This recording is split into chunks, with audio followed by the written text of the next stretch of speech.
In this Godot tutorial, I'll teach you how you can make this drag and drop inventory system so that you can move your items around in your inventory or equip your character. Let's get started. The code of this tutorial can be applied to any inventory or character sheet that you may already have. If you don't have any of these panels yet, I suggest you watch the previous two tutorials in which I teach you how to make these two panels. With that said, let's start by doing something fun. Let's start by dragging this X texture around. To do that, we have to be adding some code to the node that has that texture. So I've got my middle equipment section here, my main hand, my icon, and at the top right here, you can see that has my X texture loaded in.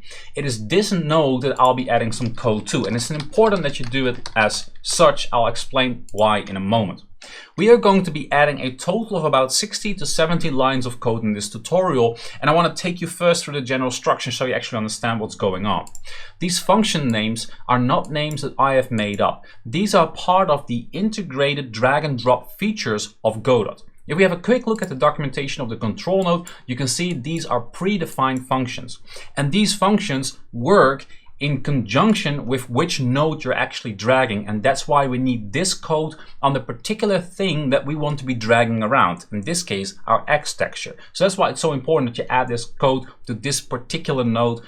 So the way that this works is we got three functions. We got the get drag data, which basically retrieves the information about whatever we are dragging right now. In this case, it's going to be an equipment slot.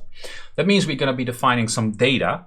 We are also going to be using built-in function set drag preview. This is going to be the actual icon that is going to be following our mouse cursor. So that is again a built-in function right here, and for that we're going to have to be defining a drag texture, and we'll be pushing that inside of there. With this function we return the data. That data becomes input for the other two functions. That's this data variable right here. In can drop data, we can check if we can drop this particular item in this particular slot that we're dragging it to. So if you were to drag your helmet to your gloves equipment slot, this is where we can check whether that is possible or not, and we can either return true or return false. If you were to drop an item on an equipment slot where the can drop data check is false, that means that nothing is going to happen, because something only happens when drop data runs, and that is what happens when we drop an item into this slot, which can only happen if can drop data returned true. So that's sort of how this structure is governed. Now that you know that, let's make sure that we can actually move this X texture around. All we have to do is define the drag texture. We'll be defining it as a new texture rectangle. We'll create this node on the fly. We set expand to true. We set the texture of this texture rectangle to the texture of the node that this code is linked to. So in this case, that will be the X icon that we got on the top right here under the texture property. Then we set the rectangle size to 100 by 100 and we push it to the set drag preview. Now when we play the game and we pick up this X, we can drag it around. However, right now this X sits not in the middle of the mouse cursor, but it's offset from the top left. So we want to set that texture to the middle. We can do this using a little trick. We need a trick here because the set drag preview prohibits us from using any normal alignment or offset functions we would normally use on a texture rectangle to position it on the screen. The way we can influence the position of this drag texture relative to the mouse cursor when we drag it is by putting a node in between and setting this drag texture relative to this other node. So the way we do that is we simply create a new control node. We add this drag texture as a child of that control node. Then we set the position of the drag texture relatively to the control node instead of trying to set it relatively to the mouse cursor with this line of code right here. And then we add the entire control node, including that child of drag texture, as the set drag preview. Now when we play the game and we try to move our X around, the X is in the middle of our mouse cursor, and that is looking pretty neat already.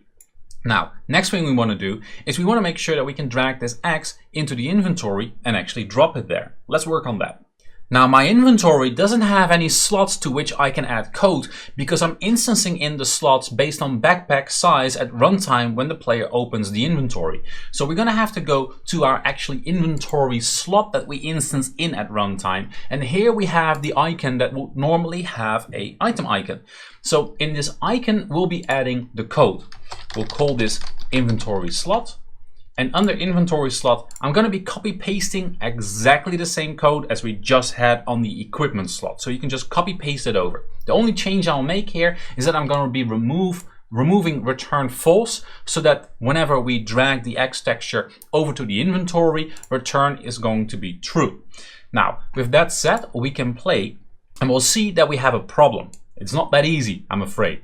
Now when I drag this texture, the texture is going to go behind the inventory. You can see though that the mouse cursor currently has the indicator of I can't drop here, but when I move it over to the inventory, it does change. So something is definitely happening, it's just the render order is currently wrong. The reason that the render order is wrong is because this drag functionality of Godot works within the same instance. And right now, this character sheet and this inventory panel are two separate instances. So we have to change that. To change that, I'm going to be closing this. I'm going to go back to my scene handler and to my main scene that handles the user interfaces. So here we have our canvas layer UI with a GUI, character sheet and inventory currently loaded in here. Now we're going to be adding a new node to this UI canvas layer. It's going to be a control node. We're going to set the layout of this control node to the full rectangle of the viewport. Then under the control node, I'm going to be adding through merge from scene character sheet, the entire character sheet. And I'll do exactly the same, merge from scene inventory, and I'll merge the entire inventory in here. Now I can delete this old inventory and old character sheet. Of course, these have come in with all the code that we have added already to them, in this case to the inventory, and things should work exactly the same. The only difference is that now they are in the same scene, and therefore our drag texture should now go over our inventory. And it does, as you can see. Now when I drop it in, nothing really happens because we haven't coded it in yet. So let's work on that. In order for us to drag this texture to our inventory, we need to get the data of that texture the moment we start dragging it. I'm going to go back to my script, I'm going to go to my equipment slot, and I'm going to be adding the data to this empty dictionary data right here. I'll define a new key, origin texture, so it's going to be the texture of where this drag texture's origin comes from, and that is going to be equal to the texture, which is of course going to be our X texture. Then I'm going to go to my inventory slot, and under my inventory slot, I'll add the same code, but I'll turn it around. So I'll say your texture is going to be the data origin texture. Now just like that, we can play the game, and now we can put our X into our inventory. Of course, we can't drag our shield yet because we haven't added any code to that yet. So let's work on that next. We're going to close this panel up, and in our control node where we have added our character sheet and where we have currently the code under our main hand icon, we are simply going to be dragging our equipment slot.gd to all the different icons: offhand, back, shoulders. I won't take you through it. I'll do this real quick and cut it out. So I've dragged that script to all my different equipment slots, and now when we play the game, we can also move the shield and the X. But now there's a couple of problems, and that's, I guess, what we got to be addressing now, because I can drag the shield again. The shield is not removed, and I can drag it over another texture, and I can drag it over a sword, and now equipment is gone. But also we can drag the texture, for example, of our default background, which is an empty equipment slot, and we can drag that into the inventory as well. So there's all kinds of things we got to fix here. And I guess now is a good moment to go from simply a little bit of experimenting to show you how you can drag things around, to really structured and taking this block by block, function by function, making sure we pick up a little bit of speed and don't make this tutorial unnecessarily complex. The first big data block that we can finish is the get drag data on our equipment slot. I'll override these two lines with the final code. And we want all of the code to run under this if function, so we're going to be moving these lines one independent to the right. Now, to walk you through the code, we first going to get the equipment slot, which is going to be the get parent, get name. So for example, if we're dragging around an amulet, which will be fitted in our neck slot right here, we get the parent of icon, which will be neck, we get the name, we get the string neck. With that, we can go into our player data, and on our player data singleton, where in the last tutorial we have already added the inventory data, I've now also added the equipment data.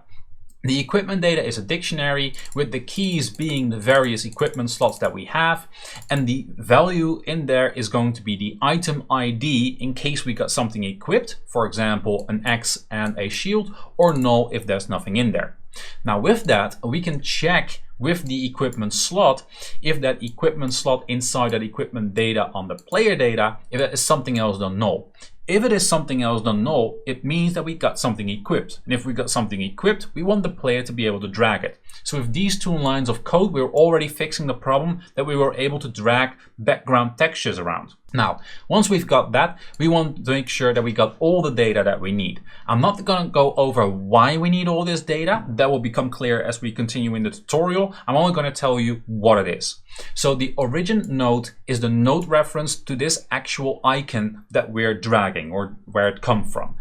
Then the origin panel is going to be the character sheet on the equipment side, and it's going to be the inventory on the inventory side. The origin item ID is going to be the item ID of whatever we have equipped. In this case, we can use the player data, equipment slot, retrieving either the 10,004 or 10,005, for example. The origin equipment slot is the equipment slot we define on the top here. So it's going to be the neck, main hand, offhand, etc. And the origin texture is what we already had just a moment ago. That is the actual texture that we're dragging around. Now let's finish up our can drop data in the equipment slot. So I'm going to be overriding this code here with this little piece of code. Follow me along as we explain this. First of all, we have to define the target equipment slot. So that's the equipment slot string of where we're dragging the texture into. That is going to be, again, the get parent, get name. Pretty easy. Then we verify if the target equipment slot is equal to the origin equipment slot. In other words, if we're dragging a helmet and we're dragging it to, for example, our leg slot, then it will not be equal, and we want to return false in that case. So only we say true if those 2 target equipment and origin equipment slot are matching up. If they match up, we got to do a couple of things, and what we have to do depends on whether we have already got something in that slot, meaning we swap 2 items out, or whether the slot is empty, which means we only move an item.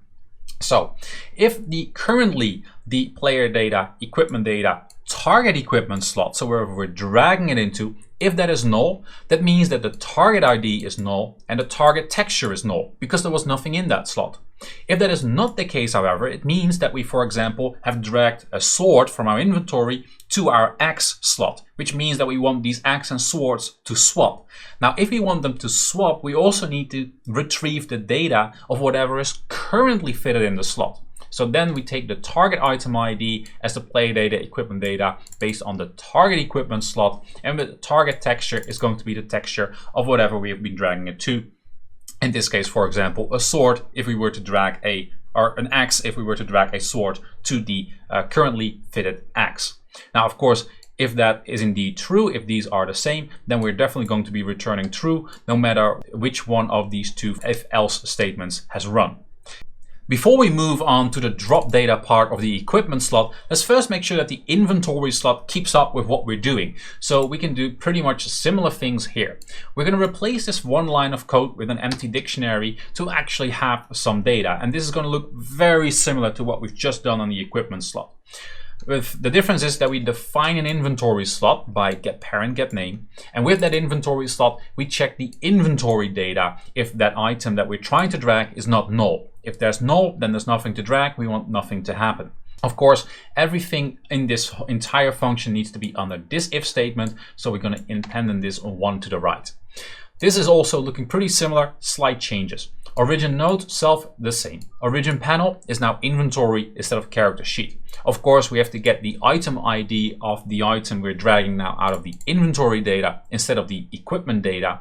And for the origin equipment slot, well, it's a little bit harder because we are not dragging things out of an equipment panel where we can use get parent, get name to define the equipment slot we're dealing with. Right now, we have to get the equipment slot out of the item data table that sits in the game data singleton. We're going to be pushing, similar to what we've done here, to convert it to a string item ID, so we can look up the right line of code or the right entry in the database in our item data, and we can retrieve the equipment slot that this item were to fit into. Then, of course, origin texture remains texture. With that done, we can now move to can drop data for the inventory. The can drop data for the inventory is a little bit more complex, and I'll get into why that is. First of all, we of course again define the target inventory slot so that we can verify whether there's something currently in that slot, yes or no. If there's nothing in that slot, things are really easy because we can simply say, okay, target item ID is null, the target texture is null because there's nothing in there, and we can return true. If that is not the case, that means that the target item ID is going to be the player inventory data, target inventory slot item, and the target texture is the texture. So far it looks pretty similar from the equipment slot where we simply define that as well. Now, however, there is a situation where we do not want this swap to be able to be possible, and that is when we drag something from our equipment panel to our inventory and try to swap it. For example, if we try and drag a sword to a chest armor, we don't want that to be allowed because it would mean that the chest armor would have to go into the main hand equipment slot, which is of course not possible. It doesn't make any sense. So if the origin panel, so the panel that the drag texture originally came out of, is character sheet, we have to do that extra check. In that case, we're going to check what the target equipment slot is, and we can again do that by getting the game data, item data, pushing that item ID that we can get out of the inventory data and retrieving the equipment slot. Very similar piece of code to what we just done there on the top. And then we can say that if the target equipment slot is equal to the data original equipment slot, a similar line of code as what we had on the equipment slot here, where we were doing that same kind of verification, then we can say, okay, return is true. But if that's not the case, then we return false. In case that the data origin equipment slot is not the character sheet, which means that we're trying to swap two items within the inventory panel itself, then of course we can return true because that shouldn't have any limitations. So that's the can drop data. Now we can go back to the equipment slot and continue with our drop data right here. But maybe it's nice to first have a quick demonstration of what we got so far. So now we got this X, and for example, we can now see I can drop the X in here, but I would not be able to drop that X right here. You can see that is not possible because it recognizes that the type of that potion will not be able to fit in this slot. So just like that, I won't be able to drop this item anywhere in here. But for example, I won't be able to drop this armor in here, but I will be able to drop the armor in there. Of course, nothing is happening right now because drop data is not programmed yet, but so far we're looking pretty good. I've moved back to my equipment slot script, and under the drop data, I'll paste in the code. Looks like quite a lot, but I'll walk you through it, don't worry. First, we have the target equipment slot and the origin slot, which is going to be the get parent get names of both of these slots. We need these names so that we can easily reference them later in the code and we don't get any very long lines. Then we do three things. We update the data of the origin, so we update the data structure, inventory data and equipment data. We update the texture of the origin, whether it was a swap or a move, and we update the texture and the data of the target as last. First, we update the data of the origin. So first we have to check if the data origin panel is inventory or otherwise character sheet, because that determines whether we have to go into the inventory data or the equipment data. Then we update the origin slot's entry into those dictionaries with the data target item ID, which was retrieved. We don't have to verify whether this was a swap or a move because we've already accounted for that in our can drop data. In our can drop data, we have set the target item ID and target texture to null in case we only move an item. So that means that whatever we are setting this reference to, if it was a move, it's just simply going to be setting it to null. And that's exactly what we want because that's what we, for example, are scanning for when we want to move something around. So we don't have to do any verifications of are we moving or swapping here anymore. The way we have structured our data in the can drop data function accounts for that already. So with the data updated of the origin, we have to update the texture of the origin. Now this is a little bit more complex because first of all, we have to check if the data origin panel is character sheet and if the data target item ID is null, which basically means the origin panel character sheet means we're moving something from the character sheet, and the data target item ID is null means that nothing is going to go back. If that is true for the character sheet, we cannot say that the texture is going to be null because then we have to push back that original default texture. if there's something in here, if the X is in here and we move the X out, we want the background texture to replace that X. Now, in order to do that, we then load the default texture, which we are just simply going to be getting out of our file manager. Then we set the origin node texture to the default texture. If this is not the case, if we're either swapping an item or if we're dragging something out of the inventory instead of the character sheet, remember the inventory doesn't have any default background textures, then we can simply say origin node texture is going to be data target texture. Easy as that. Lastly, we update the texture and the data of the target. That's simply going to be the player data equipment data in this case, because remember, this is on the equipment slot. So we always know that the target in this case is equipment data. We push the target equipment slot and we say you are going to be the origin item ID. We do exactly the same for the texture.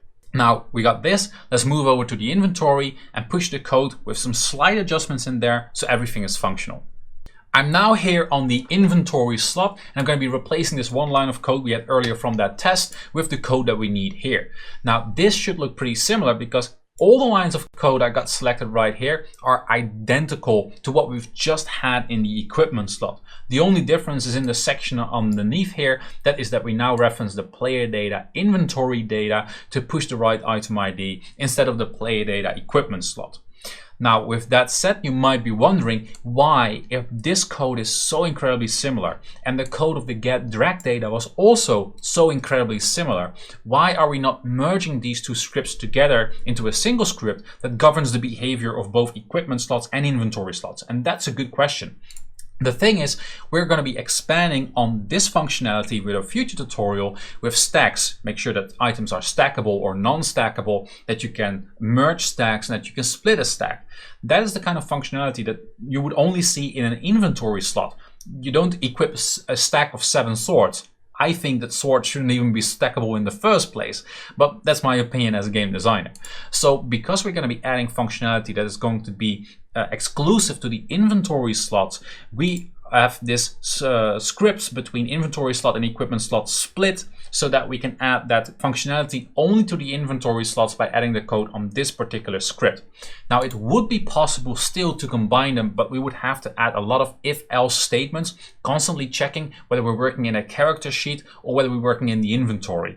And with all those else-if statements, I don't think the code will become more manageable or easier to read. So that's why I split the scripts from each other. Now with all of this done, we can of course hit play.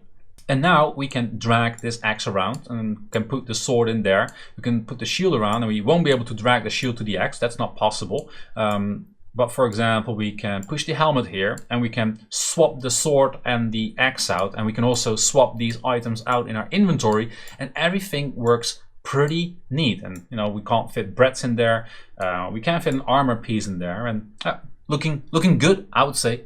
That was it for today, guys. I hope you liked this video and that it was helpful. If it was, please smash that like button, hit subscribe. Don't forget that little bell icon to make sure that you don't miss out on the next tutorial. I think there's going to be 2 or 3 more tutorials where we're definitely going to be having a look at those stackable items, merging stacks, splitting stacks, but I also want to have maybe another tutorial on a little bit more user interface fidelity. Maybe have some highlights, give the player more visual feedback on where he can drag certain textures to, using some gradient lighting or something like that. So I got a couple ideas in mind and I'm sure you'll appreciate it once that tutorial is out as well. I'll see you in the next one. Until then, keep on gaming, keep on coding. See you later, guys.